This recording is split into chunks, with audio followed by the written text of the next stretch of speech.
I killed someone today and I was in shock. I kept asking myself, how did that happen? How did I react like that?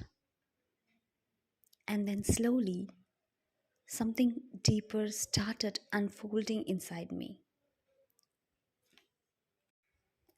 This was not just about killing, this was about emotion, about fear, about control. Let me tell you what happened. I was in the bathroom taking a shower. It was peaceful, warm water, quiet moment. Suddenly, a cockroach flew and landed right in front of me. And in that second, I froze. My heart started racing. I panicked. I felt disgust. I felt trapped. Usually, when I see a cockroach, I scream and run away. But this time, I couldn't run because I was in the shower. And that feeling of not being able to escape did something inside me. Instead of running, I reacted. I poured hot water on it to stop it from flying. It flipped over, and then I killed it with a shampoo bottle. Imagine I killed it with a shampoo bottle. Immediately after that, I felt terrible because the cockroach didn't attack me. It didn't plan to disturb my peace. It was probably already somewhere in the bathroom. Maybe the steam disturbed it, or maybe it panicked too. And that's when I started thinking, why did I react so strongly? Why does something so small create such intense emotion? And then I realized something very important. It was not about the cockroach, it was about losing control. Let's be honest. We don't get angry because we are bad people. We get angry when we feel powerless. When something feels unpredictable or when we feel unsafe or when we feel we cannot control what happens next. The cockroach flying unpredictably. That's what scared me. It could move anywhere. I didn't know what it would do next. That unpredictability created fear, and that fear turned into anger, and that anger turned into action, and that action turned into regret. Doesn't this pattern sound familiar?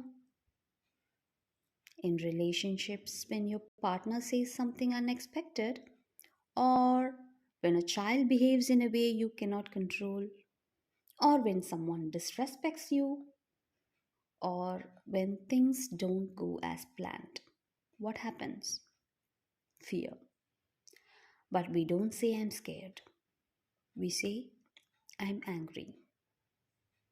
We shout, we react, we say things we don't mean, and later we sit quietly and feel guilty, just like I stood in that bathroom feeling guilty.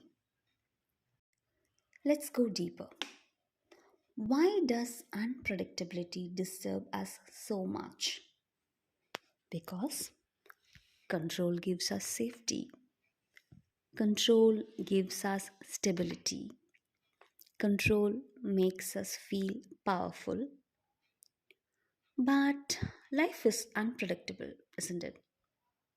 People are unpredictable, situations are unpredictable, and when life reminds us that we are not in control, our ego feels threatened. And the ego does not like surrender, so It fights.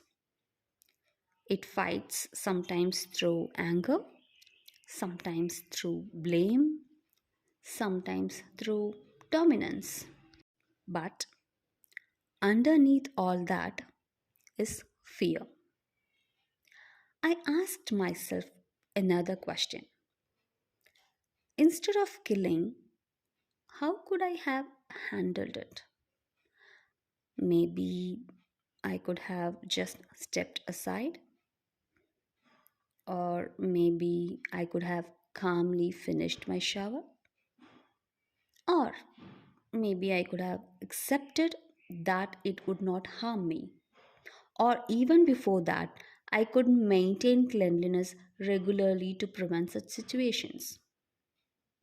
Prevention is awareness, reaction is impulse, and most of us live in impulse.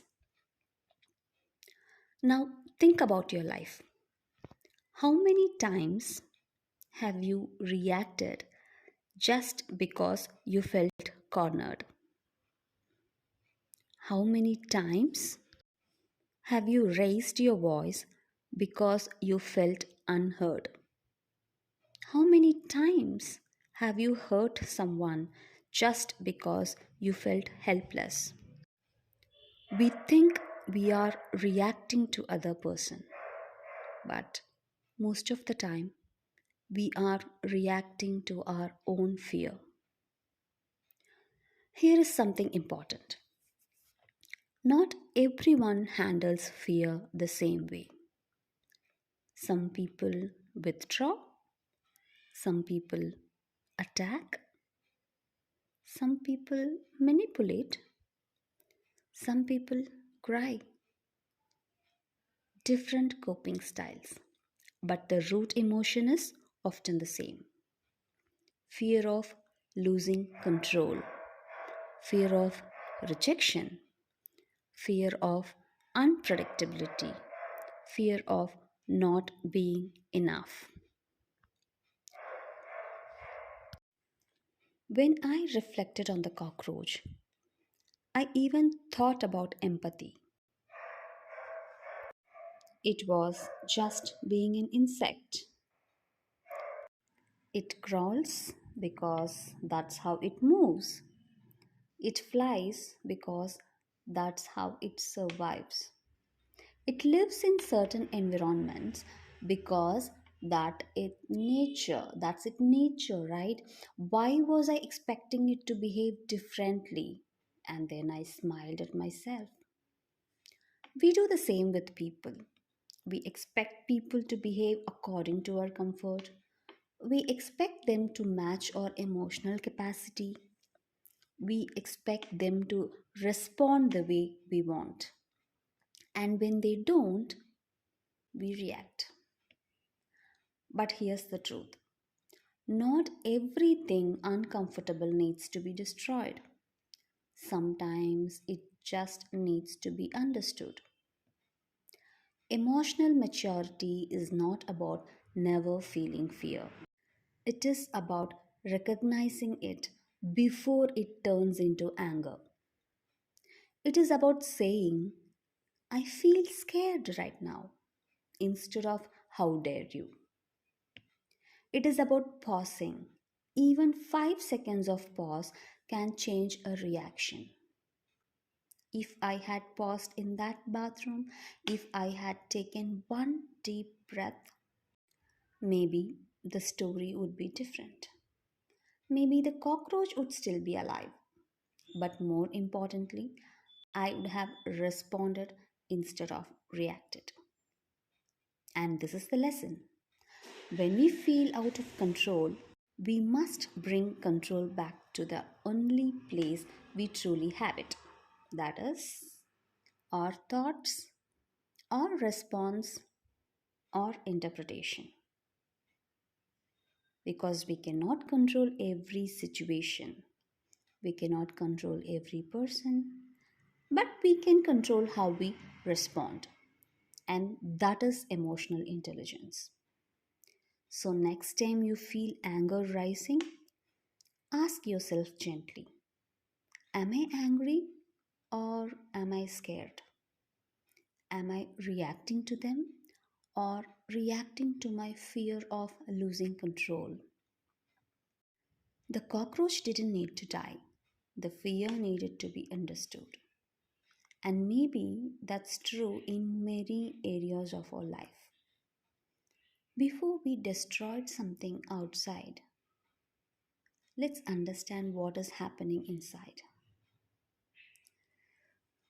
Growth does not begin when life becomes predictable. Growth begins when we learn to stay calm in unpredictability. Let's work on awareness. Let's work on empathy. Let's work on responding instead of reacting. Because sometimes the real problem is not the situation, it is our fear of not controlling it. If this reflection connected with you, you can explore more conversations on emotional awareness and growth here on Emotional Health Studio. Let's grow gently, consciously together. Do subscribe for more. Thank you.